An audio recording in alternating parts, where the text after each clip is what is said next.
కానీ ఇజ్రాయేలు యేసు ప్రభు వారు ఉన్న కాలంలో మనుషులకి ట్యాక్స్ కట్టేవారు అనమాట. ఎంత ఎంత విచిత్రమో చూడండి. ఇప్పుడు సడన్ గా యేసు ప్రభు వారు ఎక్కడున్నారో అక్కడికి వచ్చారు.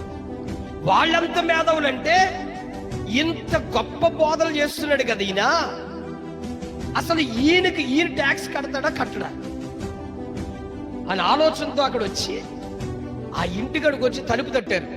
తలుపు తట్టగా ఇప్పుడు అడుగుతున్నారు, అయ్యా కైసరులకు పన్ను కట్టాలి అని అనగానే యేసు ప్రభు వారు ఏమైనా వాదానికి దిగాడా? ఏవయ్యా ఎవరిని అడుగుతున్నారు మీరు? నేనెవరినో తెలుసా? నేనెవరిని? సర్వ సృష్టికర్త అయిన దేవుడయ్యుండి నన్నే మీరు పన్ను కట్టమని అడుగుతారని వాదానికి దిగలేదు ఆయన. ఆయనకు కూడా సమస్య వచ్చిందిగా. అనగా ఈ భూమి మీద పుట్టిన ప్రతి మనుషుడికి సమస్య ఉందని అర్థం చేసుకోవాలా.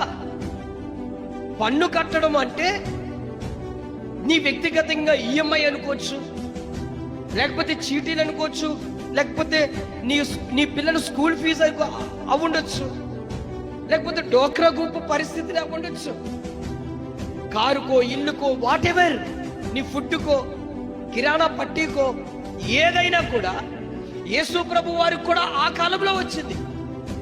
పన్ను కట్టమని అధికారులు ఇంటికి వచ్చినప్పుడు యేసు ప్రభు వారు సాకులు చెప్పి తప్పించుకోలేదు. ఇప్పుడు ఏం చేశాడు తెలుసా? పేతురుని రమ్మన్నాడు. పేతురు ఇట్రా, అయ్యా చెప్పు. ఇప్పుడు సముద్రం దగ్గరికి వెళ్ళి ఒక గేలం వేసి ఆ గేలానికి ఒక చేప పడుతుంది. ఆ చేపను కొయ్యగా ఆ చేపలో ఒక ముత్యం ఉంటుంది. అది అమ్మి నీకు నాకు ఏం కట్టమన్నాడు? పన్ను కట్టరా అన్నాడు. That's wonderful. యేసయ్య మనకు అన్ని మాదిరి ఉంచిపోయాడు. ఓన్లీ ఒక రక్తం కార్చి మన కొరకు ప్రాణం పెట్టాడు అనుకోవటం అది ఒక అవివేకమైన ఆలోచన.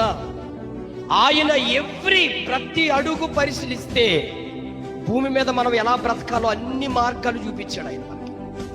Praise the lord.